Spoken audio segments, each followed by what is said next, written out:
Greetings, humans. You have entered the Command Zone, your destination for all aspects of Elder Dragon Highlander. Enjoy your stay. Hey everybody, welcome back to another episode of the Command Zone. I'm your host, Jimmy Wong. How's it? It's Josh Lee Kwai. It's episode number 30. Ring the bell. Ding, ding, Bing, ding. bing. There's always some kind of ringing that happens in every episod. There is? In this case, we're heralding... Bing! We're heralding the entrance of the 30th episode. We got heralds now? Yeah. We're Heralds of Anna Wong. Anna Lee's Kwiza. Oh, that was just bad. Okay. Moving on. All right, and that's the episode. Here's the end step. Josh is going to talk about the podcast. I'm going to mention the board game, and Wow. we're out. Wow. Yeah. No, we have a good episode today. We are going to essentially answer two user questions that can obviously be expanded into a much deeper conversation.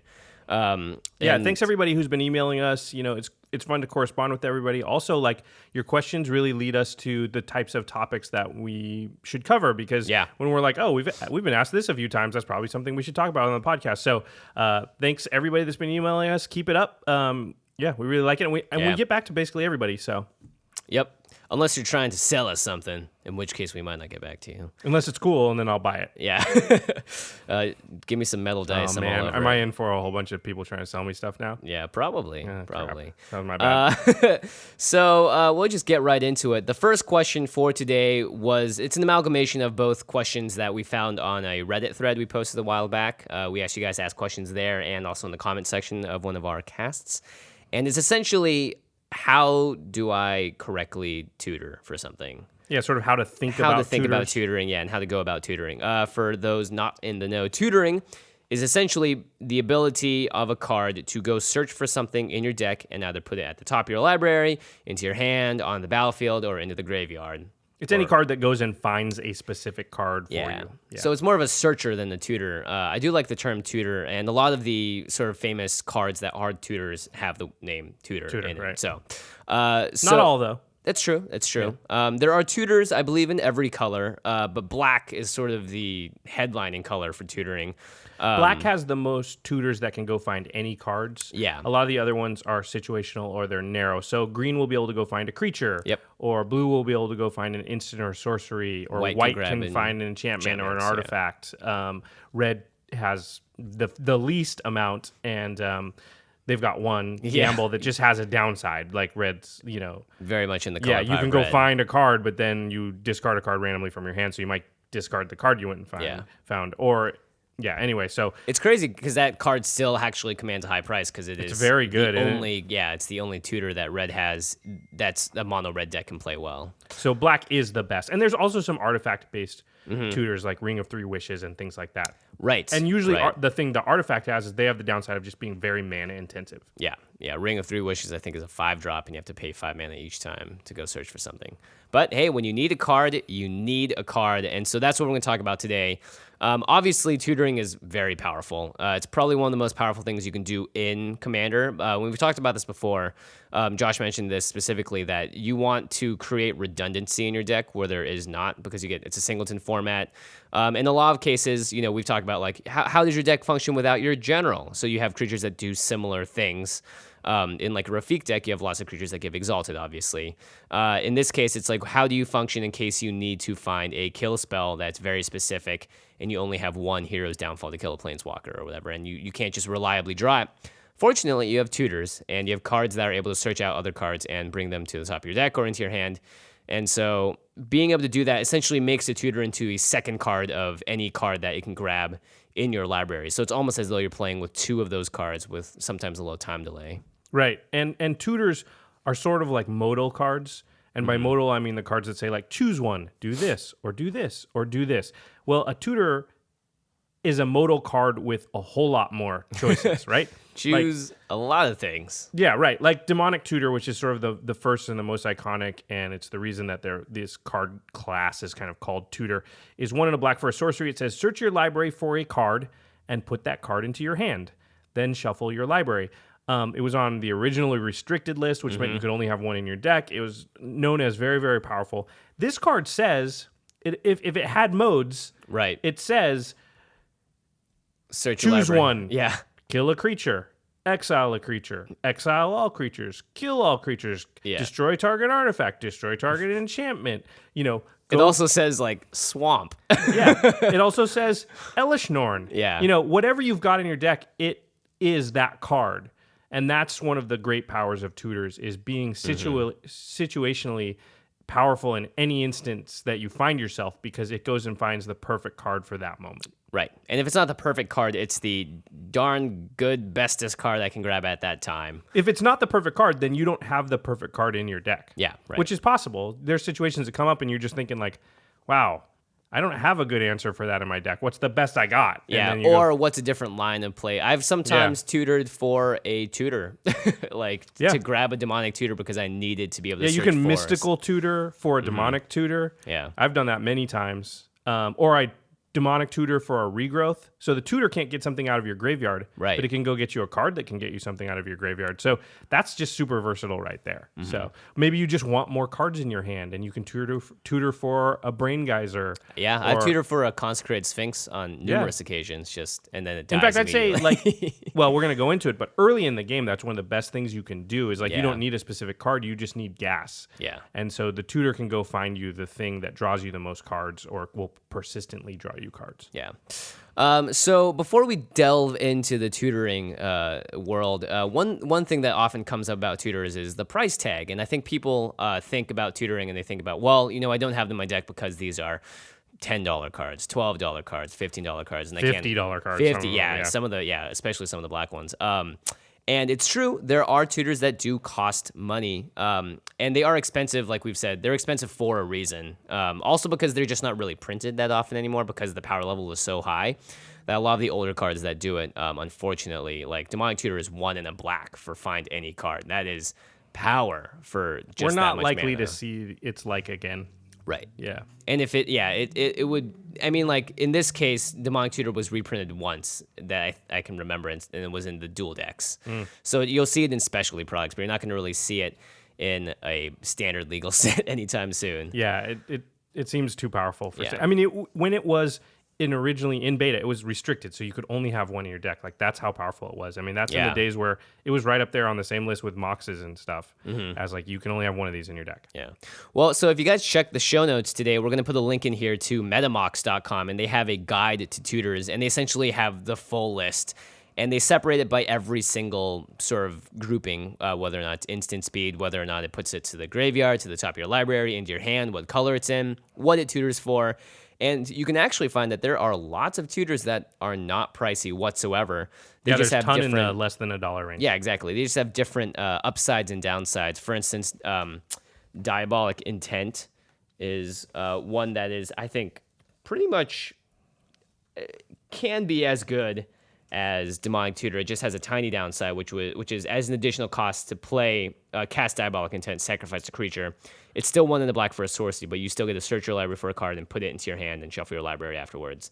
It's a few dollars cheaper. It has that downside, but like so many EDH decks can pop out a 1/1 token somehow that this is just a minimal, tiny little downside. Yeah, or it's just like a 2-drop that isn't doing anything now Yeah. on turn 9, and you can very often, or you're like, I'm gonna wrath the board. So who cares if I'm gonna go get a wrath? It doesn't matter if I sacrifice one of my creatures because I'm about to kill all creatures. Yeah, and when you are in a spot where you need to get a card to essentially either stop someone from winning the game or let you win the game, you don't care if you're going to lose one creature along the way. Yeah, it's either lose the game or lose that creature. Yeah, exactly. I'll lose the creature. Yeah, and so if you guys look through the list, there are tons in there. One of my favorite tutors is Beseech the Queen, and I actually just put this in my Anafenza deck, and it's it's essentially the CMC for it is 6 because you can either play 2 colorless or 1 black. So you can play 3 black or 2 colorless, 2 colorless, 2 colorless, or any combination of that.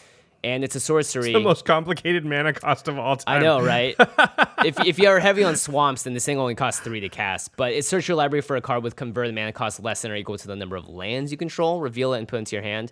So if you have to cast it for the full cost, you can find anything that's 6 CMC or lower. So for the most part, like if you need to find something, oftentimes like something under a 3-drop, even you're casting it for 3 black, could be the thing you need in an early game, So the tutors are conditional. I highly suggest everyone just look through the list and see what one matches your deck. And if you're like, hey, I could actually live with this, like I can cast this effectively and it would be a good tutor, then check out the price tag, because I guarantee you it's not going to be as much as the Big Daddy Demonic Tutor.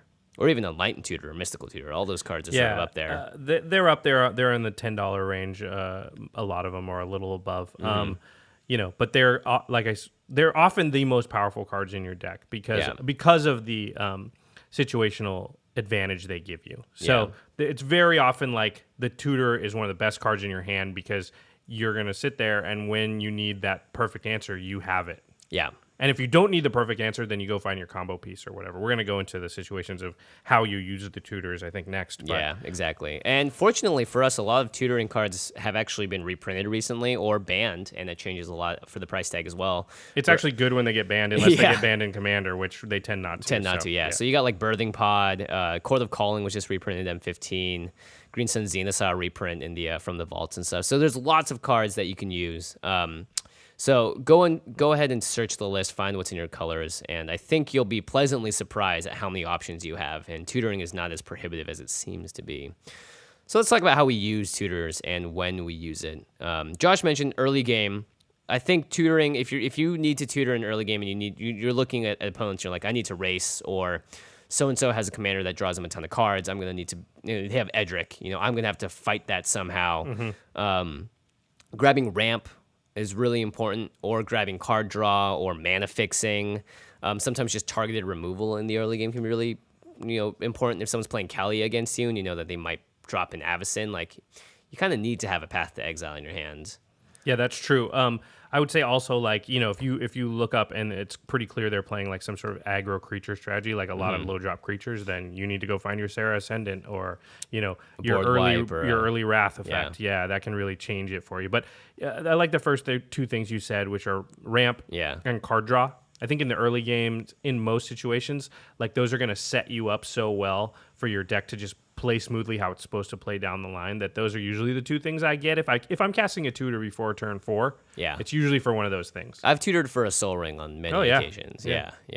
It's almost always something like that or card draw. So it's either like I have plenty of ramp in my hand and I'm just going to need cards to cast with all that mana, right? Or else I have plenty of gas in my hand and I'm just going to need mana to cast all that stuff. And so the tutor can get you either of those things. I think you would generally find you're in one of those two camps.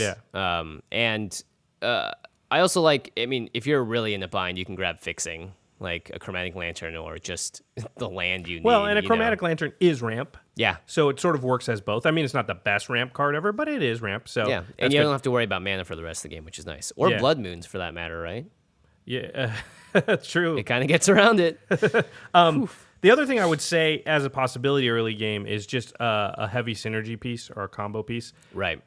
Like if you're playing Prosh, you're almost always going to just want to go find Perforos. Yeah, or just depending on how cutthroat you're feeling. But, with Perforos out, and he's so hard to get rid of if he's not a creature, that you're just in such a commanding position in the game. And not even with him out, just with him in your hand, you can usually find your spot to just kill everyone.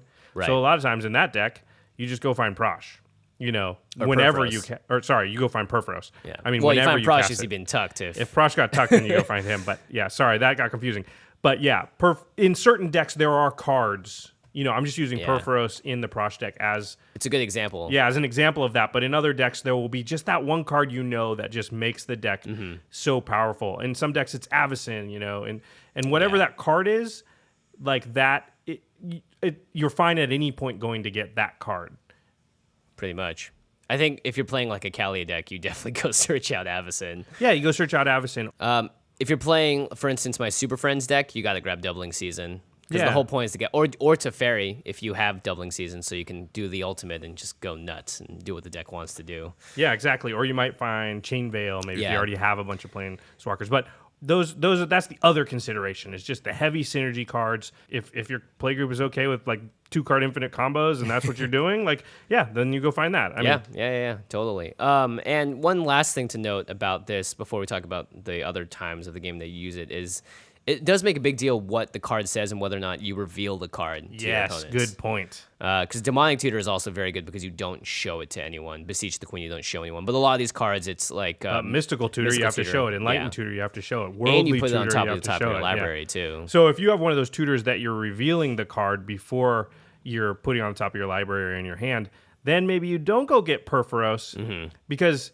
having Perforos in your hand, if you're playing the Prosh deck or whatever, everyone knows what the capabilities are, and so you're going to get the same amount of aggro that you might normally get. So it's another reason Demonic Tutor is so good, because you don't reveal it. You put it directly in your hand. They don't know what you got. And in a lot of cases, if it's like a 1-drop, you can play it the same turn you tutor for it, which is very important. So that's early game. Get ramp, get fixing, get a fast answer or targeted removal. Mid game, it sort of early to mid stays the same. I mean, I think the option to always grab removal is always on the list for tutoring, because you're always, grabbing a Path to Exile or grabbing just anything that can, even a deicide if you're going against a Perforos deck or something, just something to get rid of something that you know is not going to let you win the game. Pretty much very important. And there's also, at this point, I think board wipes are when mid-game is when you would search one out. Yeah, definitely when it's getting really scary out there and you're like, uh-oh, I don't have a lot of creatures, or this player's way ahead, or I just need to hit the reset button. Board wipes are that's the point in the game around turn 7 to 9, 6 to 9, when people play a lot of board wipes, or when you're likely to need them because people are getting set up into those scary spots. I think you're more likely in this area to grab that big synergy piece, or one of those pieces that, your deck is usually built with some things in it that are specifically meant to protect your plan. Yeah. And so, like, Avacyn's like one of those, like, you just want your stuff to be indestructible, and that's a big part of your plan. Or, if you're playing Derivi, then maybe that's where you go get Stasis or Winter Orb or one of those, lockdown effects that's going to allow you, or, that's the point of the game where that stuff's really going to be, important. Because earlier in the game, card draw would be better than just drawing one of those with your tutor most of the time, because you're not ready to play it out on the table yet. And so really, you're just likely to draw one of those effects naturally if you're just drawing enough cards. Yeah. But in the middle of the game, you're going to have to win in the next 5-6 turns. And so card draw, you may or may not need it, but the specific card's now more important. Yeah, that's a really good point. It sort of feels like when you first cast Tutor in the early turns, the modal ability that it quote unquote has, the list is full. It's all 90 or however many cards in your library. But you're really only realistically getting, a certain percentage of them. And as the game goes forward and the board gets developed around you, more options pop up as things that you could need more specific stuff. Yeah, exactly. Early on, you need more broad stuff. And then as the story starts to get told, well, now there's one of the gods from Theros over there, and there's only very specific cards that deal with those. So I need one of those. Or this person's got this combo lock set up, and there's only specific cards that get through that. This enchantment is stopping everyone from being able to kill this person, and if they can build up their board or whatever. Or maybe you're the guy. You just need your ghostly prison out to make it so you'll survive. Or you're counter a spell, right? Just to stay. Or because you're like, I have everything I need. I just need to make sure that it lands, or that they don't kill it right away. So all I need is my counter spell, and then I feel like I'm safe to pull off my plan. Yeah. Even some things like Maze of Ith, I think could be something you grab, oh crap, I'm just getting hammered by this general. Or even that new land, Arcane Lighthouse, someone's got a cigar that out. Well, you know what, may as well just get this land out that helps everyone get rid of certain hexproof guys or shrouded guys. So that's all very important. And of course, this all leads to the late game. And here we've got finishers, board wipes again, targeted removal as always. And this is where I think you really need to find the thing that affects the board in the most broad way possible. The thing that's going to win you the game, ideally. This is where you go get Insurrection. Yeah. Insurrection's great, but it's horrible when you draw it on turn 2. And that's why you wouldn't want a deck that had, 50 Insurrections in it. Even though that card is bonkers, crazy, and every time you play it, it feels like you win. Yeah. But if you had 4 of them in your hand, it would be horrible. Yep. But a Tutor is an Insurrection, but it's only an Insurrection when you could actually cast Insurrection. Otherwise, it's Wrath of God, or it's Counterspell, or it's one of your other cards. So, yeah, I think the late game is really the point. When somebody tutors and they've got 20 mana available, that's the scariest thing. Yeah. They can go get anything in their deck that's usually going to be one of those potentially game-winning cards. Yeah, or like you're saying, the last combo piece. All they needed was a sacrifice outlet, and they're ready to go. Yep. Yeah. And now the engine's going, and we can't stop it. Yeah. So the big question here is, what should you grab? And what if I choose wrong? What if I don't get the right thing? And there have been many times where I've tutored for something, and then 2 turns later I go, after seeing something that's happened, being oh, I grabbed the completely wrong thing. for this Right. situation. Like I could have just grabbed this and would have solved 4 of my issues instead of just solving 2 of them or whatever. Right. So that is sort of like an overwhelming question sometimes, because also like the clock's on, right? Everyone's watching you sift through your giant deck, and then if you pick the get to card, the yeah. end and stop and go 1 sec and start over again, like you're gonna draw some hate, and I think we've all been there. So there's a couple of questions you should be asking, and the first is one that I've learned from limited resources, which is who's the beatdown and who's the control. And so, Right. It's where are you on the scale of like, are you likely to win a faster game or a longer game? yeah, and are you the one that's aggressing? Therefore, you don't need something to like a ghostly prison to stop people from attacking you, Right. Or do you need something that you're getting beat down and you have to grab a wrath? Right. So being able to like appropriately look at the board and figure out where you stand, sort of on the hill, and who's king and who's not, and who's fighting for it, and who's just sort of watching from the side, makes a big difference. Also, the card you grab should have a game plan behind it. Now, if the game plan is just insurrection, win the game, then awesome. But if you're in the early stages and let's say that someone's playing a token strategy and you're like, well, you know what? Maybe in this case, Golgari Charm is the best thing I can get because it can house all their tokens, but it can also give my guys indestructible if I need it to be. It's a modal spell. It gives me flexibility. So being able to figure out, okay, if I grab this card and it turns out that someone else is just going to wrath the board anyway, then maybe I should get a card that has more options to it. So thinking about how you're going to win the game and planning your tutoring around that is really good. And that's mainly the point, is just giving yourself the best possible chance. So don't tutor for something huge, being like, hey guys, I'm going to mystical tutor for an insurrection to the top of my deck, and everyone sees it, and one person just, well, I'll hold up 2 mana and stop you when you cast it. If you're going to do that, you have to do it on the end step before your turn. Yeah. So that everybody else made their plans not knowing what that card was. Yeah, it's a good point. It sort of knowing the landscape that's out there. It's good to be really patient with tutors too. Yeah. You don't need to fire them off as soon as you can, too. Yeah, right? usually playing them on turn 2 is not a great idea. The only reason I would really ever play my tutor that early is if I only kept my starting hand because it had that tutor and I knew I was going to be able to go get this specific Right. card that's going to sort of save this crappy draw that I have. And, I keep hands all the time and that's the case. That's fine. But if you just draw into your tutor and you just have it and you're just like, I got worldly tutor, let's see what I can go get. Usually it's better to just hold off and wait for the board to develop. And then you're going to really, because you want the most information that you can get before you use your tutor so you know exactly what you should go get.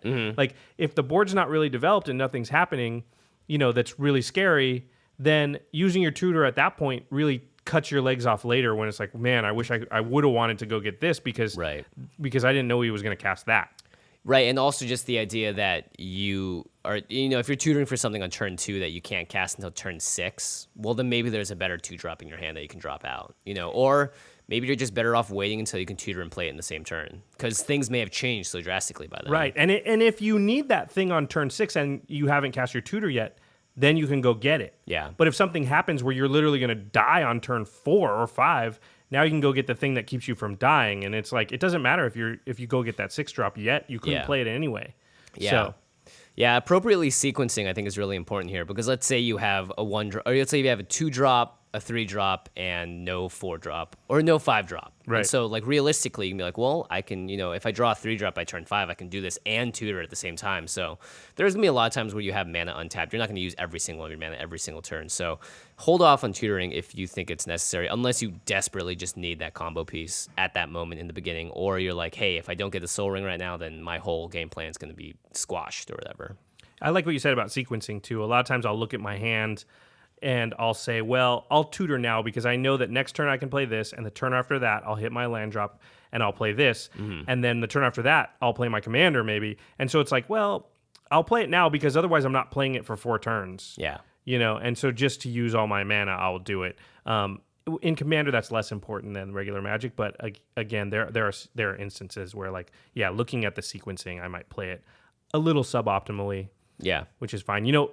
A little public service announcement here too. Like when you go to tutor, have some idea of what you're getting most of the time if you can. Because like you said, it's pretty bad if someone's shuffling through their deck and literally at that moment trying to decide what they're getting too, and everybody's staring at them. And something we do in our play group, and I think a lot of play groups do, and is fine, is like if I tutor and I'm literally out of mana or I'm not going to cast what I'm going to get, then I'll just say, okay, go ahead. Yeah. That's really important. Like Yeah, and you if you're- made your land drop, you tapped out, you're tutoring for something. You don't need to just sit there and be like, hold on, I need to go through my full phases. Right. Now, sometimes that can get a little bit Hairy. iffy because somebody might play something and you're like, well, I wish I would have tutored for this. Right. So you have to sort of navigate that. But in general, that's only going to come up rarely. Yeah. So most of the time, our playgroups pretty good. Is like, I'm going to mystical tutor. I'm going to do it on my end step before my turn, but I'm just going to start doing it now because it'll take a while. So you go ahead and go.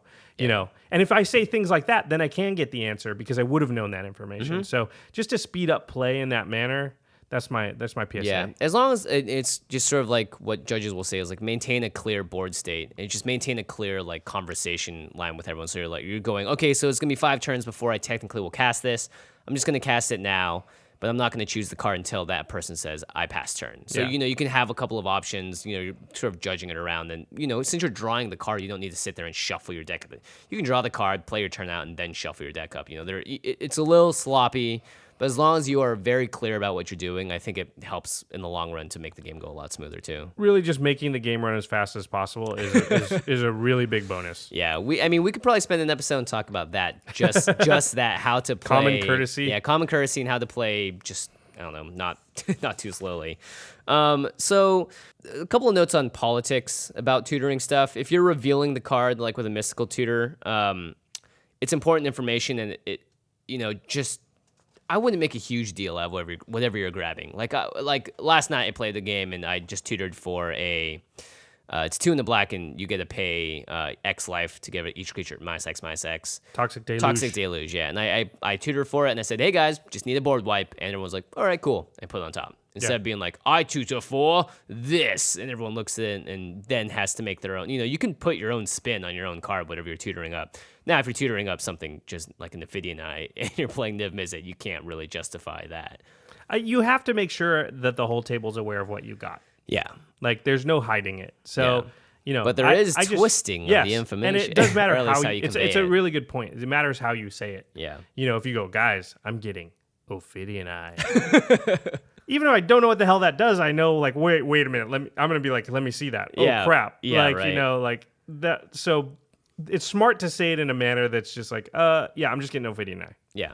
And then make sure that everyone acknowledges it. Don't try and sneak it, but you can be sneaky by the way you say it. Yeah. Cards like that really affect the board too, like board wipes, washout, cyclonic rifts. Like people will know what the card does, and it's up to you to, I guess, not draw too much hate for doing it. Everyone's gonna be tutoring at some point, I think, but you can sort of control the flow of information there. And if you're not revealing the card either, don't make a big deal out of that too. You're just putting a card in your hand, and it could be literally anything. It could be a soul ring, it could be a mountain, it could be the game ender. Or you can do things like, everyone, there's usually a card out, and a lot of players like, can you do anything about that? Can you do anything about that? And you're like, hold on, tutor, don't worry, I got this. You can say things like that, but you don't even have to go grab the thing that gets rid of that, because maybe that card doesn't worry you that much. Yeah, and that's happened a bunch of times where we turn them like, you said you got it. And it's like, yeah, I drew a card draw spell thinking I could eventually get it, right? Yeah, I'm not worried about it. I knew it was going to hit you first. Pretty much. So some final notes. Tutors are an investment, but they're, I'd say, the most sound investment you can make, both for your deck and just sort of in general. Like tutors are so powerful, and Commander is a format that's only going to grow. So it's if you decide to drop a couple of bucks, it's not that in lands. It's not the worst thing to be buying. That's a really awesome point about how the format's growing, the game's growing. A tutor is not just every card in your deck now; it's every card in your deck next year, and the year after that. And that's why Demonic Tutor is just always going to be good. Because it's always going to go get the best creature or the best instant or the best sorcery in your deck. Now, that instant or sorcery may change because they may print a better one tomorrow. Right. They may print Siege Rhino or whatever. And, well, that tutor is now Siege Rhino and not whatever creature used to be in your deck. And that's why they're a really good investment, because they're going to scale with your deck really, that's a great really well. point. Yeah. Yeah, have a card that grows with the history of Magic. That Badlands is always going to be good because it's coming into play untapped and taps for 2 mana. I will say quickly here, just to address, there is a little bit of a movement in some quarters. Sort of the 75% kind of makes an argument against it too. Towards not using tutors as much. And I totally understand it. And, if that's something your playgroup does, that's great. Or if you think the power level is just too high with tutors. Something that we've heard a lot of people come on the show and talk about is this idea that if my deck wins in the same way every time, maybe there's an issue. Yeah. And again, Jimmy and I are very careful not to tell people how to play or what's fun for them. And so like using every tutor is great. In fact, our play group is pretty fine about all that stuff. So you can use every tutor and you can do crazy stuff. And, you might go get a Fidiana and put it on Niv Mizzet, and somebody may do that, and that's fine. But if your play group's not cool with that, then that's something to be aware of also. Yeah. you know. And I guess if, like you said, if you are tutoring up the exact same win condition every single time, then I don't know. You're playing Commander. You got 99 singleton. It's a singleton format. You know, if you're choosing 4 of those cards and winning with those 4 each time, then why are you even playing Commander? You know, just go do a constructed format if you want that level of consistency with your win condition. You know, if you go play Splinter Twin or whatever. To me, I like to build decks that aren't around the Commander, as we've talked about many times. So tutors are like must-haves for that plan, right? Because if I'm going to build a Commander deck around an enchantment, well, then I have to have a reasonable expectation of getting that enchantment. And there's no way for that to happen if I don't have 4 or 5 tutors, because how the heck am I ever going to find the one card if I don't have any other way to find it? So, but that to me is fine, because the enchantment is just this. Now I'm just on the even playing field with everybody because I got my card out. Their commander is in their command zone. Yeah. So that's another way to look at it. Just when you're deck building, tutors allow you to build decks that you might not otherwise be able to build. And you can even say the same for decks that really heavily rely on their commanders, because if you get tucked, then hey, you're just as reliant on that tutor now, and no one's going to fault you for tutoring for your own general out of your own deck. Exactly. Unless they're really stingy about it then. But yeah, we're really chill about what happens in our play group, and your play group may not be the same. It's just a discussion that we'll need to have had around the table, but nothing game breaking here, at the very least. Especially not when there are all these really well-costed tutors like Diabolic Tutor or Increasing Ambition. It's hard to say Diabolic Tutor is incredibly broken. It's 4 mana. Yeah. So that's just tax on it's such a tax on the card that you go get that, it's like, well, there's a lot of chances to stop that, because any card you go get, you're going to have to then cast. And, if you've got 8 or 9 mana, like you could have easily drawn like Insurrection or something crazy and played that out. So, or Omniscience or something nutso. So, yeah, that's still powerful, but just different levels. Right. Yeah. So I've been talking to a guy over email, and his name is Zied from Egypt. And I'm going to paraphrase his email, but it was a really interesting discussion. Before you start, though, so cool that Magic's being played in Egypt. I don't really think about it quite often, but it's an international game. Like, I mean, watching the if you World look at the Championships, stats from it's crazy. It's awesome. From our podcast, it's crazy. Like we have tons of listeners in the Philippines and awesome. India and all over. So it's nice. Hey, hola, hello. Bonjour to all the international folks. We're really glad you listen. Ni hao. And, actually, I don't know if you're in an Asian country, you're probably not listening to an English podcast. No, there's plenty. Really? There's some in Japan and All right, awesome. Yeah, we obviously do better in the UK and Australia and places they speak English. Right. Philippines speak English, obviously. We'll India, never try and fake an accent though. So don't worry, guys. Except for we did once. UK like a couple episodes ago. Yeah. I'll definitely try again at some point. So I'll try speak for too. yourself, Jimmy. Yeah. We will do Joker impressions, though. Guaranteed a couple of Jack Nicholson Joker impressions. So Zied says, again, I'm going to paraphrase, but it's a pretty common problem. I've heard people complain about this before. He basically says that everyone in his playgroup has pretty fast decks. They have aggro decks, and he's built a Jaleva deck from the Mindseas Commander 2013 product. Yeah, I love Jaleva. And it takes a little while to get going, but everyone in his playgroup has sort of learned that it's very strong in the late game. And as a result, the playgroup has started to focus him, really target him to knock him out of the game before his deck can really get going. And it's pretty frustrating for him. And, especially I can if that's your understand. only deck, too. Yeah, exactly. Right. And I can understand, like, he's like, what should I do? It's not super fun to play because it's hard to take on all comers. Like, it's hard to just sit down and they've just already teaming up to take you down. So he was asking what he could do to make his deck still playable, because it's not fun. He was saying it was starting to get not fun to play. Yeah. And so there's a lot of things you can do. It also has a healthy commute to get to. Oh, yeah, he was saying he has a 2-hour commute, and he listens to the podcast over the 2-hour commute. So, first of all, that's a long commute, man. Yeah, you can like get through 1.5 of our episodes. That's crazy. On average, I guess. I think we're like an hour and a half or something. So I'm going to answer this question generally because I've already talked to him specifically about his deck. But I thought it was an interesting question, and it's something that's come up. We've heard people talk about it before, especially like spiky players. We'll talk about how a lot of times they sit down at the table and the play group immediately comes after them because they're the scary player at the table. Or if you flip over something like Rafik or something, like people know who to target so that they have the best chance of not dying.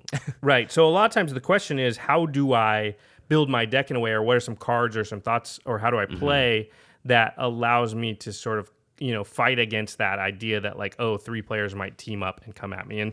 And so there's really a couple ways to approach it. There's sort of 2 basic ways. One is with cards. Yep. And the other is with the social aspect or the politics. So I'm going to... Wait, there's a third way. What's the third way? Both. Well, both involve cards. Right. One involves politics more heavily, and one doesn't really involve politics at all. Yeah. So, just talking about cards, there's questions you want to ask yourself about your play group when they're doing this. And the questions are, how is it that they're killing me? Are they using instants and sorceries or some sort of combo? Is it creatures? And then is it what kind of creatures? Is it a lot of little creatures? Is it tokens? Is it big Voltron-y stuff that they're suiting up and coming after you? Those are the questions you want to ask, because if they're teaming up and coming after you, you're going to want specific answers to fight specifically what they're doing, especially in a play group. Again, this usually only happens in a play group where people don't have a lot of decks because they're coming after you because of your deck. And if you had 3 or 4 different ones... Right, they only needed one bad taste in their mouth to know that they don't want your deck to live the long game or whatever. Right, exactly. But if you have 3 or 4 different decks, then they're not coming after you every game because you're switching your deck out and they're varying power levels. So, right. So they've usually got like specific things coming at you. So let's say it's a lot of small creatures, just as an example. Well, against a lot of small creatures, you usually want wrath effects. Right. But because they're coming at you early in the game specifically, then you don't want the big expensive ones. Fated Retribution, 7 mana, even though it's an instant, it's just not going to do you any good. Yeah. Their whole plan is kill you before you get to the late game. 7 mana is the late game. Yeah. You need the cheap wraths, the 4 mana costed wraths. The Toxic Deluges. Yeah, Toxic Deluge, 2 and a black. Pay some life, give every creature -X, where X is the amount of life you paid. That's a great one. It only costs 3. Yeah. It's one of the better wraths out there. And because you're in Commander and you start with such a healthy life total, you can a lot of times on turn 3 or 4 totally set them back to the Stone Age. And then all they have is artifacts, just like the Stone Age. And then you're ready to sort of make it to the late game from there. There's something like Supreme Verdict, which is a blue and white wrath, 4 mana, can't be countered, destroy all creatures. Even just good old Wrath of God. It's 4 mana, 2 and 2 white. Yeah, and the Big Daddy. Just destroy all creatures. They can't be regenerated. That's a great one. Blasphemous Act. Oh, yes. We've talked about this many times. Especially against token decks. Yeah, it's 8 in a red. It does 13 damage to each creature, but it costs 1 less for every creature on the battlefield. So it scales really well with what's happening out there. Like if there's 4 creatures, then it's only going to cost you 5 mana. But if there's only 4 creatures, it's probably not that dire. Yeah. You know? But if there's 12 creatures, well, then it only costs 1 red mana. And the nice thing about Wraths, too, is that they don't target specifically. So they get rid of hexproof commanders. Wraths are...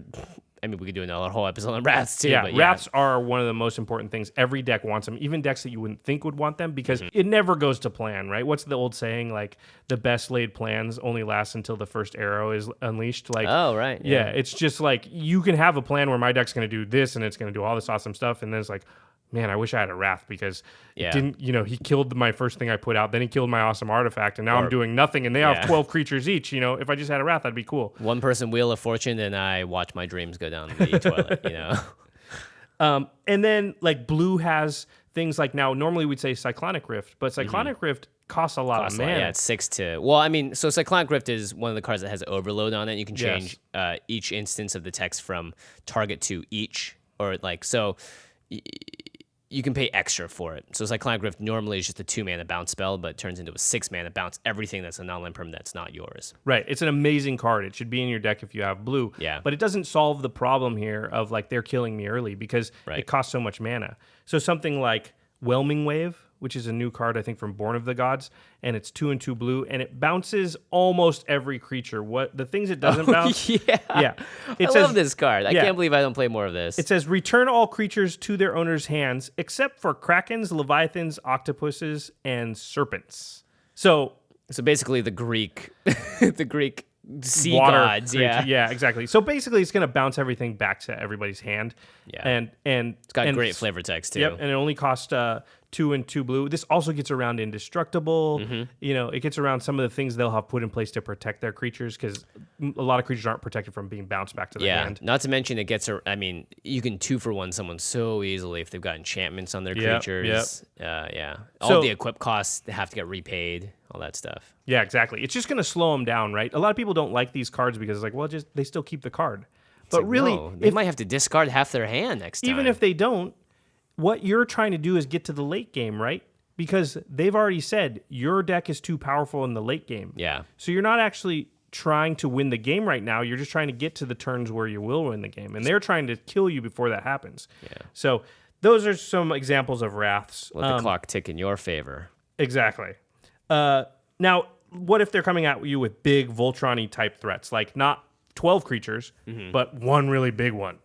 You know, this is where... This is Commander, after all. Yeah, this is where pinpoint removal comes in. So if that's the kind of thing you're facing, and they're literally like Shu Yun, you know, strap a big enchantment onto them and then double strike you on turn 5 for like 17. Thanks, Rev. Yeah. How could you double strike for 17? That's bad math. Yeah, that is Josh. bad It would have math. to be 18. It has to be an even Has number. to be an even number. Come on, Yeah, Josh. My bad. I'll do better. Then you need pinpoint removal. And, you know, we've talked many times about these type of cards. Yeah. Swords to Plowshares, Path to Exile. Oblation. Oblation's a Chaos great one. Warps. Chaos Warps. And those actually work really good against generals because they tuck them. Hinder. This is where Cyclonic Rift's really good, actually, because it bounces the creature. Yeah. And don't be afraid to use Cyclonic Rift on just one big creature. That's fine. Yeah. And then, you know, the reason Cyclonic Rift is awesome is because if you do get to 6 mana, then you bounce everybody's everything. Yeah. I mean, not to mention just the tempo loss, too, because if, let's say, like let's say everyone's going after you. They're like, all right, we're going to kill this guy. We just don't want him to get to the late game. Everyone's all cackling and they laughing together. And then the guy that has the giant 18/18 general, it gets bounced to his hand and he's left with nothing. Right. And everyone goes, well, he was about to kill him in one swing. That means he was also about to kill Anybody he wanted to in one swing. swing. Yeah. So it's nice because it leaves them open and it also takes the heat off of you and you can be seen as a hero.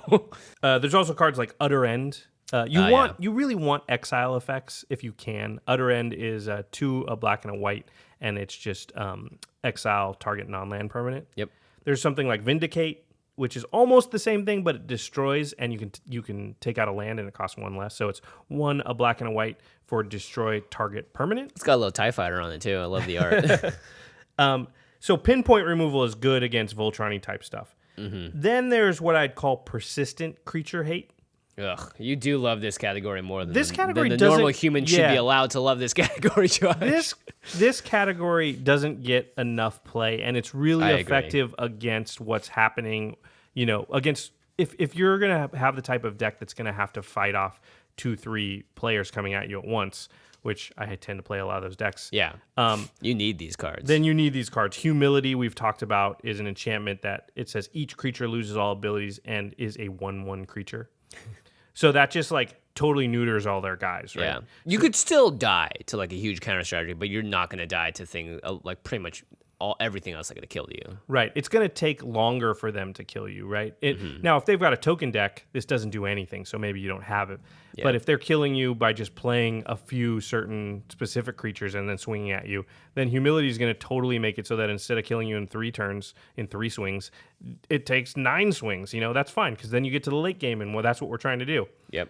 Anything that gives you just that one extra turn, if this is your goal, it's really good. Yeah. And the great thing about the persistent creature hate section is that a Wrath, you play it, it kills everything or bounces everything or whatever, but then they start playing stuff again and everything's normal. What persistent creature hate does is it changes the rules of the game from here moving forward. Yeah. You know, and so if you play a card like, this is a good one. Propaganda, 2 in the blue enchantment. Creatures can't attack you unless their controller pays 2 for each creature he or she controls that's attacking you. That just... I've seen this so many times where it's like you could just pay 2 mana and get in for like 10 commander damage. But the guy's looking at a card in their hand. They're like, well, I need that 2 mana to play this card this turn. So I'd rather cast cards. I'd rather cast a card. Yeah, I'm just going to swing at someone else. Yeah. You know, if there's 3 other opponents and it's like, it's really going to put me back to just attack you and I have other targets, then I'm just going to go after the other targets. It only makes sense. Yep. Ghostly Prison is the white version of that. There's cards like Pendril Mists. Pendril Mists is, well, the card that this card is based off of is called Tabernacle at Pendril Vale, which is an extremely expensive land. So I didn't list that one. If you have the Tabernacle, yes, play that. But if you have it, you already know about it. But Pendril Mists is an enchantment version. It's 3 and a blue. It says, all creatures have this text. At the beginning of your upkeep, sacrifice this creature unless you pay 1 colorless. So... Jeez, token strategies just cry. Yep, it just makes it very hard to have a lot of creatures on the table because you have to pay their upkeep, otherwise they're gone. So what this does is it just slows the game down. It just makes it so they can't play out as many creatures. And it's nice too because, I mean, for the most part, I don't think anyone's going to be unhappy that you're stopping someone from tokening out like crazy. Well, remember, we're in a situation where they're coming at you. Right. This is happening where you already know going into the game that they're going to target you. Right. So normally this card would just piss everybody off. But you already know you're in that situation going in, so you can just play these cards. Draw the hate out, yeah. Yeah, because you're not, what are you going to do? You're going to paint a target on you? You're walking in with a target. Yeah, exactly. That's a good point. So that's the advantage here, is you can play the cards that are sort of like otherwise pretty reviled. Well, I mean, at the same time, though, Pendril Mist isn't the worst. No, it's not. For a lot of decks, they don't care. For a lot of decks, a Rafik deck doesn't mind much. Yeah, exactly. So it's interesting because, like, propaganda, again, it only affects your board. So it doesn't really kill everyone else. It doesn't make humility. Of course, you're going to raise make a couple people a little angry, but something like propaganda, you're not going to actually actively make people hate you for that. It's true because it doesn't affect them at all, and it's still a super effective card, which is great. A card I like in this same section is called, well, I'm going to butcher how you Portcullis. Portcullis. It sounds like a wine. It's from Stronghold. I said the name of the set. Oh, the last one, Pendril Mist, was from Weatherlight. Okay.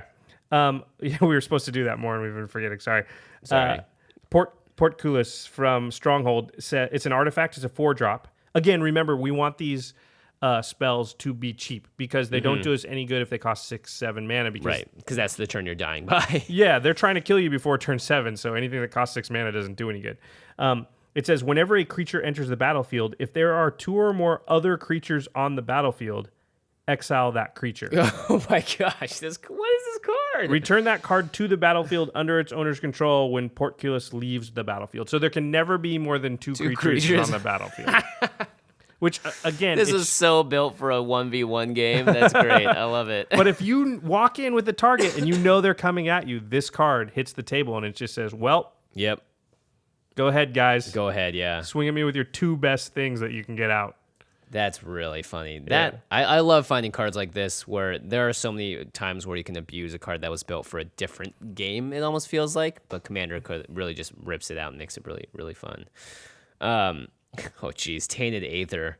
2 and 2 black for an enchantment. Whenever a creature enters the battlefield, its controller sacrifices a creature or land. Yep. Ugh. So every time they play a creature or a token, they have to sacrifice a different creature. Actually, they can sacrifice the one they played or one of their lands. Yeah. Either way, you're either slowing them down or just not allowing that many creatures out. Yeah, and here's the thing, too. Like, if people are playing these cards, or you're playing these cards and people have to get around them to kill you, and let's say they do have a kill or destroy an artifact or whatever, it's like, you still set them back. That's a turn they didn't play a threat that's going to attack you the next turn. Yeah, exactly. So, and all you're trying to do is buy time to get to your turns. And your turns are turns 8, 9, 10 when you get to win. Yeah. Or have a chance to win. You know, you're just trying to get to the point where you have a chance to win. I think this is a great strategy for a Jaleva deck in general. It's kind of how I built mine with propagandas and stuff, because you need time to be able to really set up the combo when Jaleva swings. You know, you need to also cast her and not have her get killed immediately. You need to, and you're not going to play a bunch of creatures. You know, that's not what the deck's doing at all. So all this creature stuff doesn't do anything to you. Another one that's like Tainted Aether is Spreading Plague. It's from Invasion. It's 4 and a black. For an enchantment, it says, whenever a creature enters the battlefield, destroy all other creatures that share a color with it. Wow. They can't be regenerated. Jeez. So how vicious is this? Yeah, it just keeps creatures off the battlefield. You know, if somebody plays a red creature, all the other red creatures die. Like, that's just it. So, again, just slows them down. Yeah, there's a bunch in this category. Yeah. This, Magus of the Moat, 2 and 2 white creatures without flying can't attack for for an O3 wizard. Like, how is this guy deciding that creatures without flying can attack? He's an O3. well, he's based, all those Magus cards are based on enchantment cards. Okay. So there's Magus of the Moon. Magus of the Moon, right. That's a It's Blood Moon Moon. on the This stick. one is Moat. Moat, Oh, Moat okay. was an enchantment card, and Moat's like a $200 card. So I didn't list that, but Right. it just said, unless it's just like a moat around your castle. Well, only flying things can get over the moat. So True. unless you have flying, What you if you can't have attack. like a catapult card or something? Then you're awesome. Then dang it, we didn't think of that. Dang it. R&D, get on it, guys. Magus of the Moat, not so broken anymore. And then there's a category I like to call just pure slow the game down. Mm-hmm. So there's cards like Crawl Space. Crawl Space is just an artifact that says no more than 2 creatures can attack each combat. Yeah. So just nobody can come at you with 5 guys at a time. They can only come at you with 2, which that's not solving your problem. It's just slowing it down to the point where maybe that gets you to the turn you need to go off. Yeah. Silent Arbiter is another one. I love this guy. Yeah, it's from it's not originally from Conspiracy. It's from Fifth Dawn. Go ahead, read it. It's a 4-drop that's perfect for Rafiq. It's a 1/5 artifact creature construct, and it just says no more than 1 creature can attack each combat. No more than 1 creature can block each combat. Now, if you're going against a Voltron General, this is like they're like, great, I don't care. But if you're going against a token strategy or just anything that really like even like just a good stuff deck, like this will shut it down. Yeah, exactly. Give you a lot of time. Yep. It's a great card to just slow it down and get you those turns you need. Blind Obedience, one of my old favorites we've talked about a lot. Yes. It's just an enchantment that makes it so your opponent's stuff comes into play tapped. So they're not going to be able to do any haste shenanigans. It's just going to slow them down to the point where maybe you get to the turns you need. And another one that this doesn't see enough play is Ether Swarm Canonist. Oh, interesting. It's a 2/2 for 1 and a white. It's an artifact creature, human cleric. It says each player who has cast a non-artifact spell this turn can't cast additional non-artifact spells. Now, this seems like, I'm not an artifact deck. I don't want it. Mm-hmm. But a Jaleva deck isn't going to play 5 spells in a turn. Right. A lot of decks aren't. They're going to play 1 spell a turn. So in which case, this card serves to protect you from the decks that are going to just dump 3 or 4 creatures out, or play 3 or 4 things in a turn. So it'll just slow the other decks down because they're only going to get to cast 1 thing. Doesn't matter how much mana ramp they got; they can cast 1 thing. Right. This card's from Shards from Alara. It was also reprinted in Modern Masters, which I never played in Modern Masters. I would never play this card unless you're going full artifact. Well, I only Affinity. really played draft, so in draft this is not good. Yeah, it's not good at all in draft. I guess no, I played Affinity quite a bit. I might have played this once or twice. It's just I feel like there's always going to be a better option for Affinity than I mean, it is a nice 2-drop for 2. yeah. I don't know. Yeah. And then, so because we've talked a lot about how you stop creatures, it's not always creatures that are killing you. Sometimes it's spells. Sometimes it's instant sorceries, enchantments, artifacts. So there's a whole bunch of non-creature hate also out there. There's something like Thalia. Thalia yes. is a hate bear, so she's 1 and a white for a 2/1. And she says non-creature spells cost 1 more to cast. And she's got first strike. Whoa. Whoa. Big timing. So there's a whole bunch of cards that basically make spells cost more. Mm-hmm. And this is, again, just something you can play to just give yourself the time you need. You're not stopping them from playing their cards. You're just making them play them a turn late. Yeah. And then you go Lodestone Golem, which also says non-artifact spells cost 1 more to cast. If you've got that and Thalia out, then all of a sudden, most of their spells cost 2 more. You know? And you can stack these. There's Glow Rider, there's Sphere of Resistance, Trinosphere. These and cards. of course, the biggest hate bear of them all, Gaddock Teague. Oh, yeah. Forgot all about this guy. Yeah. We had the whole deck tech on him, too.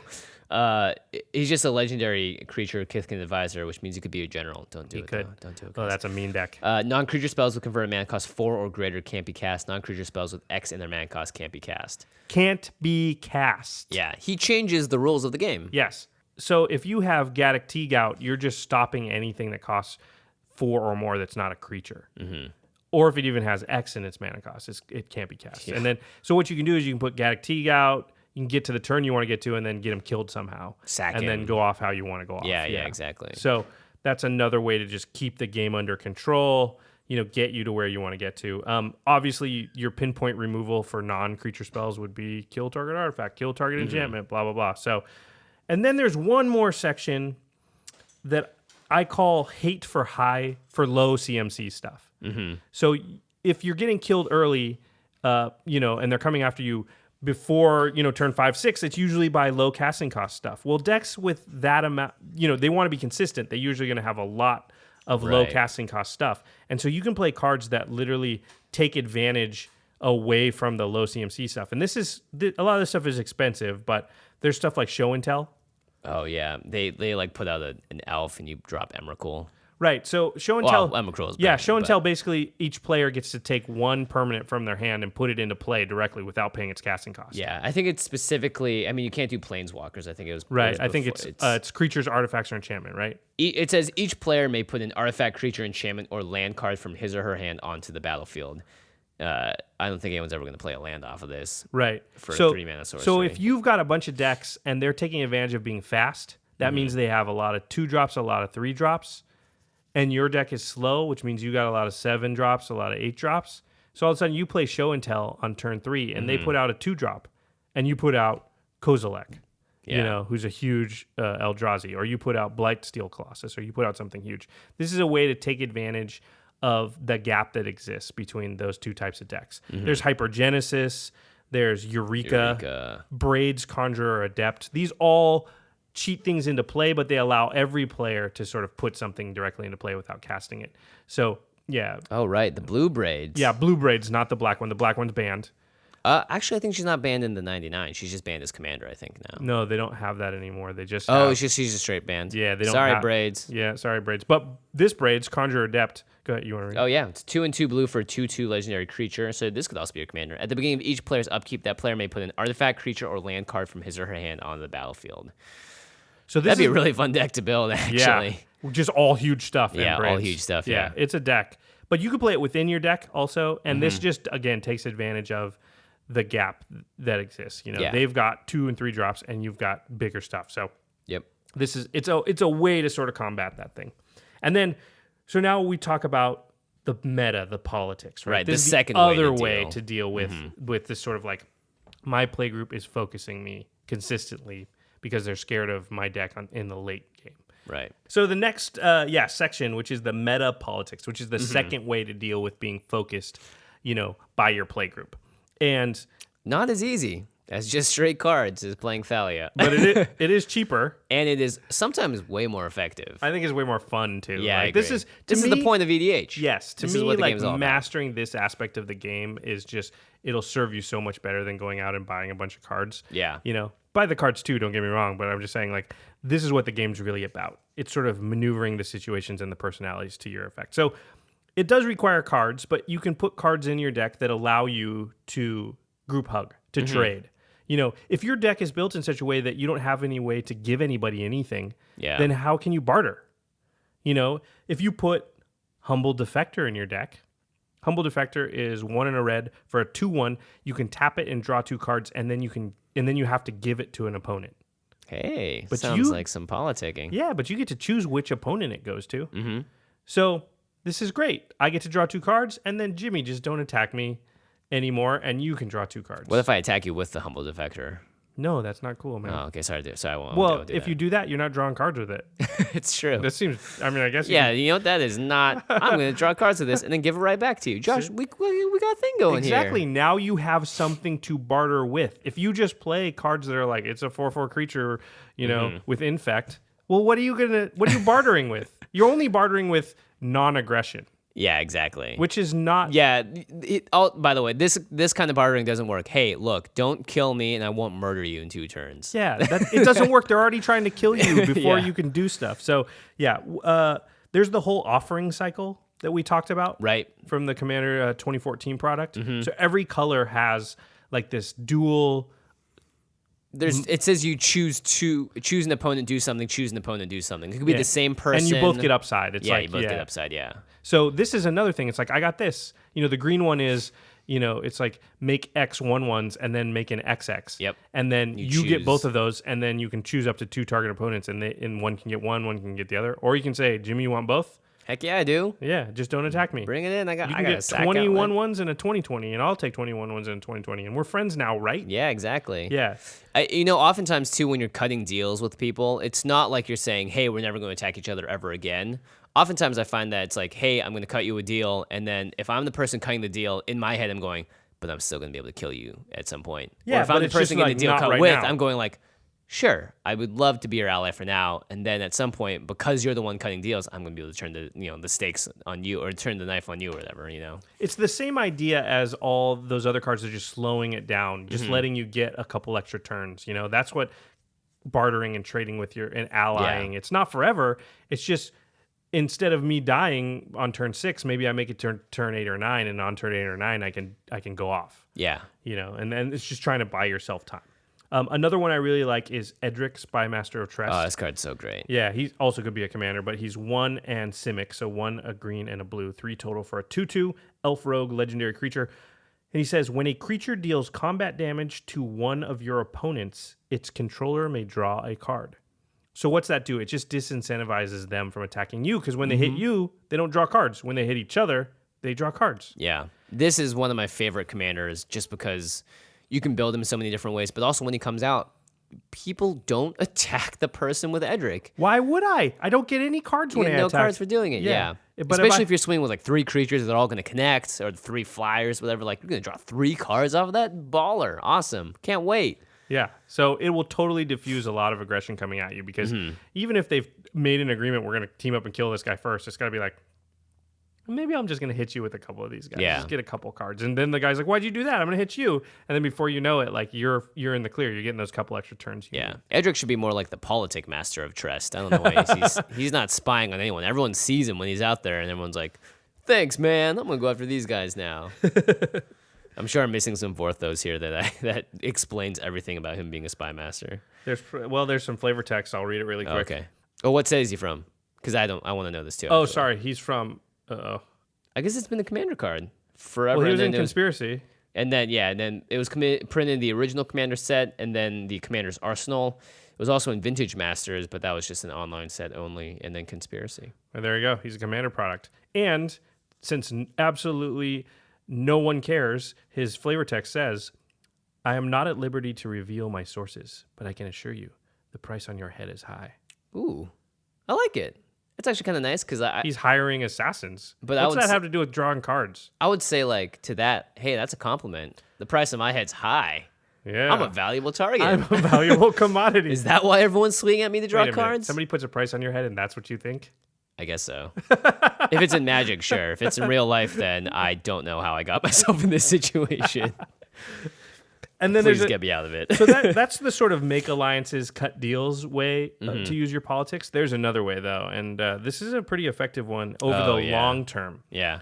This is sort of more of a meta play, but it's what I call the Cold War or the mutually assured destruction strategy. This is you build your deck with a large amount of punishment. Yeah. So you play these cards. Your goal here is to be like, listen, you may take me down, but the first guy that hits me will not win the game either, I promise. Yeah. And so and here's what you're thinking. The key to this is to think of things that players absolutely abhor, they hate, and you play those cards.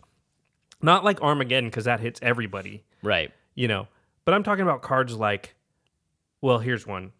Abandon Hope. It's appropriately named, I guess, for this what is we're a trying very to do here. mean card. Abandon Hope it's 1 colorless, 1 black, and X. You choose and discard X cards from your own hand.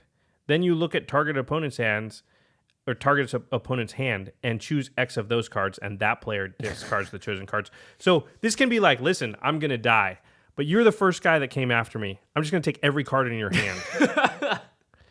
I promise you do that, you have that capability, they're going to think twice before they come after you, because they want to win the game ultimately. The deal you're making when you're teaming up with 2 or 3 people to take down one person is like, listen, right now you have a 25% chance to win. If we all kill that guy, we all have a 33% chance to win. Right. Well, if you know that when you hit him first, he's going to steal your whole hand and put it in the graveyard or whatever, then you're not going to win. you're like, yeah, but the first guy that goes after him, he's just going to take their whole hand. Yeah. So, or he's just going to do literally every card he plays is going to be directed at that player. Yeah, at me. So you hit him first. Yeah. You know, and then you're like, no, you hit him first. No, you hit him first. And before you know it, it's turn 8 or 9 and you can go off. Another card that's banned in a lot of formats, but not in EDH is Mind Twist. Oh, yeah, Mind Twist. Yeah, Mind Twist is just black and X. This card's vicious. Yeah, it was way too powerful back in the day. Again, this is a beta card. It's just black and X. It's a sorcery. It says target player discards X cards at random. Ugh, gross. So if you have this card and 7 mana, they just discard 7 cards. Yeah. And the interesting thing, too, is that even if you are assuring your own destruction in your all-out kamikaze war against someone to just take them out, there is a sick fun to be had in doing it. Like, it totally is fun. It's hilarious to watch someone, like, start crying tears of like saltiness because they're just being wrecked by one person that they just didn't see it coming, and you get to make it happen. Even though you don't win, you can at least assure that you get some points on the board. You get to kill someone. And you think of it in this way also, like the reason that everyone's teaming up to come after you is because your deck has established a reputation, right? And the reputation is that if we let him live, then his deck's powerful and he'll win. Right. Well, now you're trying to set a new reputation, and the reputation is if I come after him, he will do this horrible thing to me, and he'll even do it at the cost of hurting himself. Yeah, and then it's like it's very scary to attack that person because they're willing to play the card that makes them discard their own cards to make you discard cards. They just don't care. Yeah, they don't care. They just want to make sure you don't win. The nice thing is that a lot of these cards can be played in Jaleva's colors as well, so you don't even need to change your deck. You can just modify it. I mean, there's so many great ways. That's why I love Commander. Is just there's so many ways to build it, and you can just reformat your deck to become tweak it a little. Just to become, little tweaks, yeah. There's another card. This is one of the meanest cards in existence. It's called Identity Crisis. It's 2 colorless, 2 white, and 2 black, so 6 total for a sorcery. And again, these cards can cost a little more because you just need to fire them off before you die. Oh my gosh. These cards aren't trying to make you win the game. They're just trying to punish your persecutors. So Identity Crisis, again. This is mean. Yeah, it's a sorcery. It says remove all cards in target player's hand and graveyard from the game. It costs 6, but they take like Josh their whole said, hand, their whole graveyard, and they're all exiled. Jeez. Yeah, this is a mean card. You wouldn't play it under normal circumstances. No. But if I'm walking into a room and I know when I sit down at the table that 3 people are already allied against me, this card's in my deck. And if you're going to be playing multiple games, like just go ahead and just like show them that you mean business in the first one, and you won't get messed with. I'll stop playing cards like this as soon as you guys stop teaming up on me. Here's the thing too, like in your play group, I hope they find more creative ways to win against you, because teaming up's kind of boring, honestly. Like it can be fun though if you respond in this manner, and then if you just walk in, and you're like, oh yeah, bring it, guys. Yeah. I mean, if you want to play Nemesis or whatever that mode is called, then like sure, but like otherwise, like 3-on-1, it's not going to be that much fun. I think even the people teaming up to do it, because it's like, of course you're going to probably do pretty well. You got 3 Commander decks going against 1. But that's a huge challenge that you can really relish, which is like, they're all going to come after me, but let's see how this goes. I'm going to make them pay, one way or the other. Yeah. Another thing we know everybody hates is land destruction. Oh, yeah. You've seen me use this to actually really good effect. So here's what I do. You have cards like Strip Mine, which is just a land you sacrifice to blow up another land. Wasteland, same thing. You tap Dust Bowl, you do it. Sorry, my bad. Yeah, Dust Bowl is another way to sort of continue to blow up lands. Non-basics, but and then something like Vindicate, which we mentioned earlier, can kill lands. And Crucible of Worlds, of course. Crucible of Worlds lets you play your lands. I've had things happen like somebody played an Iona, and it's in one of my colors. Craig did this maybe a month ago or so. Yeah. And I was like, okay.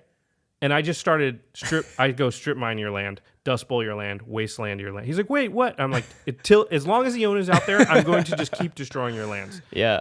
And I was like, Crucible of Worlds, Strip Mine it again. Guess what, Craig? Every turn you're losing a land. Yep, every turn I'm just going to, and hey, because I can't win now because you have Iona out. And he's not to mention everyone else that's in that color that Iona's shutting off is going, ooh. Yes, play, have more fun, do it. But I'm like, as long as Iona's out, I can't win. But I can make sure you don't win. Mm-hmm. And he eventually like sacked his own Iona just so I'd stop destroying all his lands, because it's not fun when somebody destroys all your lands. You can't play anything. Yeah, it's true. That's amazing. That's a really interesting strategy too. I like that. So you can do this again when they're teaming up on you. The first guy that hits you, the first guy that comes at you, you just start taking. You can just make lands. An irrational rule too. I like you wrote on a swift disproportionate response. Yeah, like we always talk about proportionate response. No, I will have a disproportionate response. As soon as you hit me, because I know you guys team up and come at me. Mm-hmm. So the first guy that touches me, I'm game just over. I'm just going to suicide kamikaze straight at you the whole game. Yep. Like, I don't care. I'm not trying to win. I'm just trying to make sure you do not win. And you do that a few times. And You know what? It's true. It's they'll get much gun shy. easier to make sure that someone doesn't win than to win the game, right? Yeah, it's so much easier to make sure you can do that. So that's the way, like, you do that a few times, and then they're going to start being gun shy about coming after you, about doing this team up thing. The last, it's not the last category, but the last one I'm going to talk about is just color hate.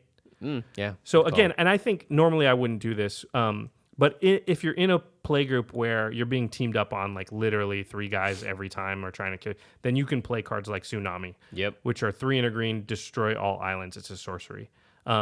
If you know that they're playing islands, or if you know they're playing forests, then you can play Acid Rain, which is the same thing, but it's blue and it kills all forests. Heck, even if it wrecks your own islands, who cares? Just do it. Yeah, that's what I mean. Is like, that's the great thing. Is like, you're not trying to win. You're just trying to stop them from winning. I noticed you left Blood Moon off this list. That's kind of color hate.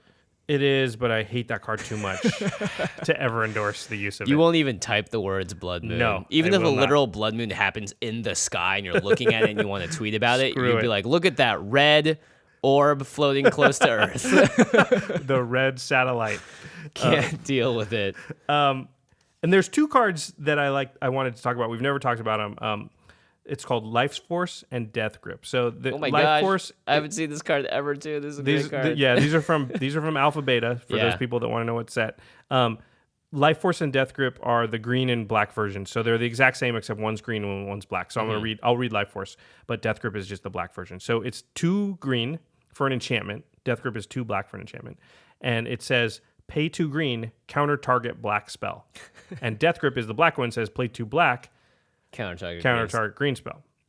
I guess black and green just really have it out for each other. They hate in each Alpha other. and Beta, huh? So again, if you're playing Jaleva, you've got black, and you know one of the decks coming at you is green, just put Death Grip in there. Oh my gosh. They're Yeah. just like, wait, you'll get one of those. Hold on. What does that card do? I'm just going to counter your stuff, man. I may still lose to the other 2 guys, but it doesn't matter. Guaranteed you. Every green spell you cast is going to get Yeah. countered.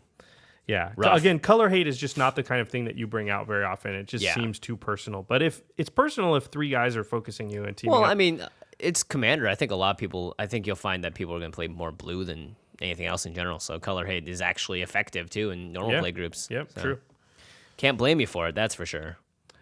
And then the last thing I would say is that pinpoint removal is actually sort of the best answer in the sort of mutually assured destruction category. Because when you think about it, the downside of pinpoint removal, and when I say that, I mean 1 for 1. So your 1 card destroys 1 card out there, or exiles Right. 1 card out there. That's pinpoint. It's the opposite of wrath, which is just destroy everything indiscriminately. Destroy all creatures, destroy all enchantments, whatever. But pinpoint removal, the stuff that just I play it and it takes care of 1 specific card out there.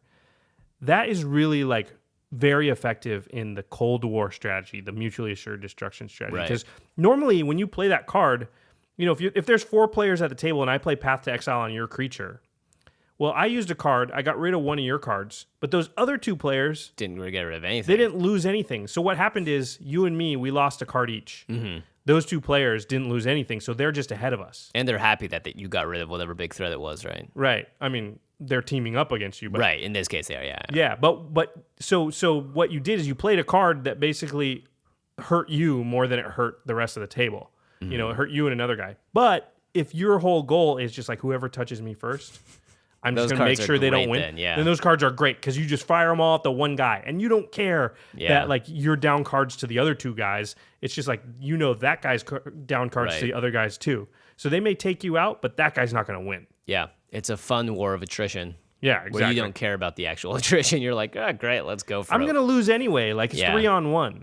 I just want to make it so that the next time you come after me, you're like, hey, why don't you hit him first? And that guy's like, no, you hit him first. Or they're just going to look at each other and be like, well, guess we'll play a normal game of Commander now. Exactly, because nobody wants to be the first guy to Yeah. swing at the crazy guy. Yeah. And at some point, people will realize, like, well, you can get to turn 8 or 9, and if as long as I hold up a counterspell, I think I'll be okay. You know? Right, they're just going to have to come up with another way to defeat your deck that's maybe Yeah. not so, like, obviously all 3 guys just make an agreement before the game even starts. And for those of you out there that are listening to this and think, like, gosh, this is dumb. Why? I mean, like, people are just going to hate me for doing this, or, like, I don't want to do this at all. I think it's negative for the play group. I think ultimately you need to phrase it in a way in your head that's actually like, look, you're actively evolving the meta of your play group, and you are making everyone a better player because you're forcing everyone to make decisions that they've never had to make before. It's fun. That's really fun. Like playgroups evolve and they go through stages. We talked about how like graveyard decks work, and somebody will make a really powerful graveyard deck, and then some people will start playing graveyard hate. And the graveyard deck will be crappy and it'll suck, and they won't play it anymore. And then the graveyard hate, you'll take it out of your deck because nobody's playing a graveyard deck, and then the graveyard deck will come back. Yeah, you know. And this is the same sort of evolution of like, oh, your deck's powerful. These guys. So the countermeasure they take is they, team up and they focus on you. And then you play all these crazy cards that doesn't make you win, but it makes sure one of them loses. Yeah. And then they stop teaming up on you. And then your deck comes back and now it's powerful late game. And then they're like, and there's just this continue evolution, this continue like circle that happens on multiple axes, the graveyard axis, this one, there can be a whole bunch going on at once. And that's what's awesome is like this fluctuation that's just occurring in your playgroup that's just constantly evolving and constantly making you change. Yeah. Push the limits, change the meta. Why not? I mean, especially in this case, with the listener question, the meta needs to change. So, yeah, it needs pushes, and these guys they took the next step, and you have to take the step past that. Yeah, and then just watch; it'll continue to evolve, and then somebody else will have the deck that everyone wants, everyone's scared of, and then somebody will build a second deck, and some of you guys will have 2 or 3 decks, and that'll change everything. Yeah, so yeah. Don't get discouraged yet. Yeah. Just keep, take some of these strategies, you'll see your meta will evolve.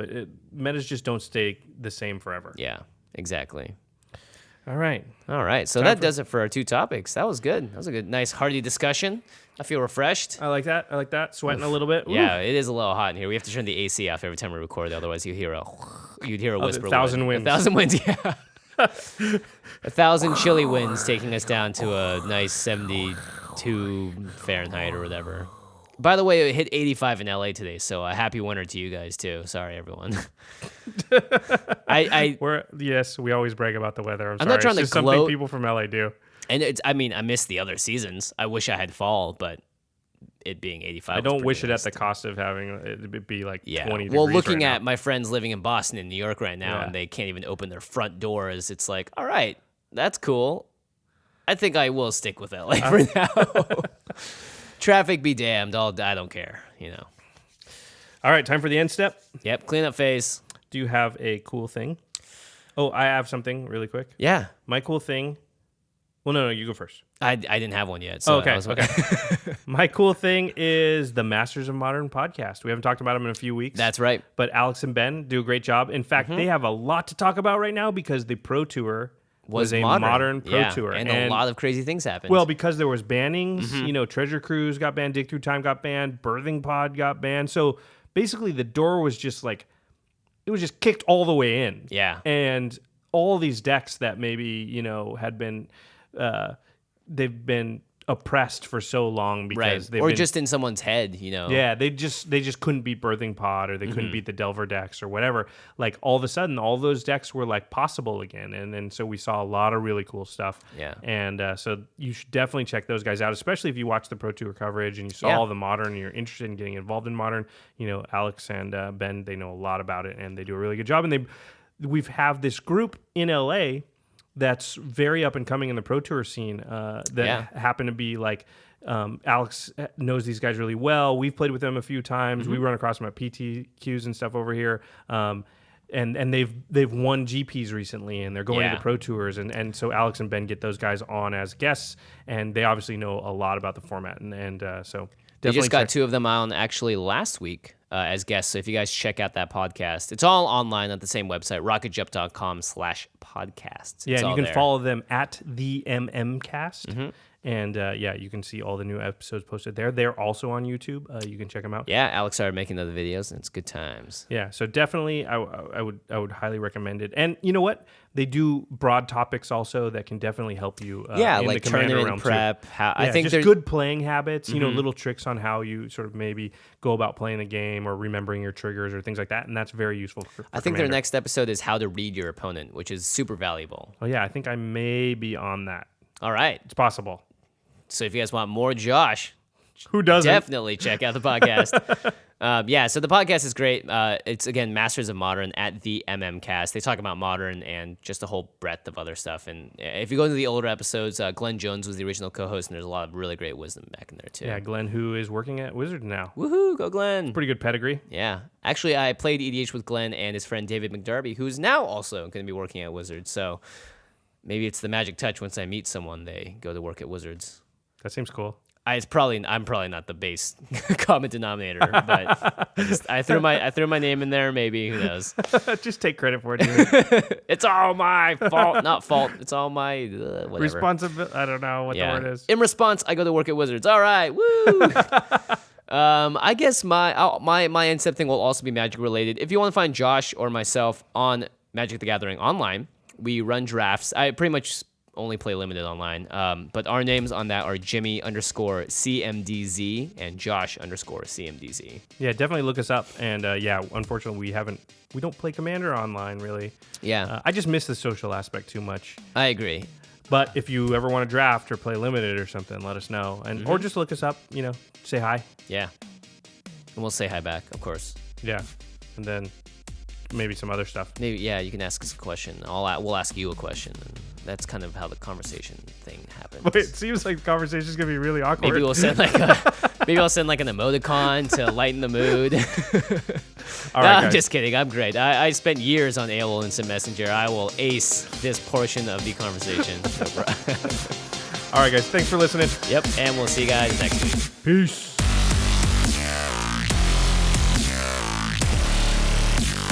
Thank you for your attention.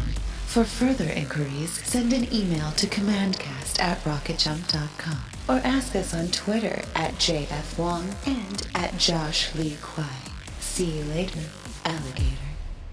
Greetings, humans.